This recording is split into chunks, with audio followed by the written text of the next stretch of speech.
अस्सलाम वालेकुम नाजरीन, मैं हूं अब्दुलियाज़। आइए देखते हैं आज का खबरनामा। हफीज़ बाबा नगर बिस्मिल्लाह होटल के पास कई दिनों से ये पानी बह रहा है, लेकिन इसका पुरसाने हाल कोई नहीं है और ये पानी घरों में भी घुस जा रहा है। आइए देखते हैं ये रिपोर्ट।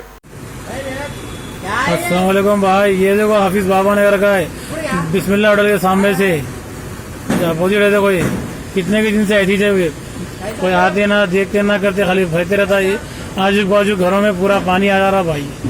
कोई भी आते ना जाते देखते, बस आते देखते अनजान मार के चले जाते हालत। A1 टाउनशिप की एक और नई पेशकश। जहांगीर पीर दरगाह से 2 किलोमीटर पहले मल्टीनेशनल कंपनीज के करीब, जो कि बिल्कुल आबादी से लगा हुआ, बेंगलोर हाईवे से सिर्फ 5.5 किलोमीटर, बीटी रोड से लगा हुआ, तमाम डेवलपमेंट के साथ 5,50,000 में 100 गज का प्लॉट। A1 टाउनशिप में आपका ये छोटा सा इन्वेस्टमेंट आपका और आपके बच्चों का मुस्तकबिल बदल सकता है। आज ही तशरीफ लाएं और A1 टाउनशिप के इस प्रोजेक्ट से फायदा उठाएं। Office at pillar number 235, opposite fisheries department, Rajendra Nagar, Hyderabad. खबर है शहर की, खबर है गाँव की, खबर है सारी दुनिया की। 7H न्यूज पसंद आए तो लाइक कीजिए, शेयर कीजिए और सब्सक्राइब करना ना भूलें। 7H news.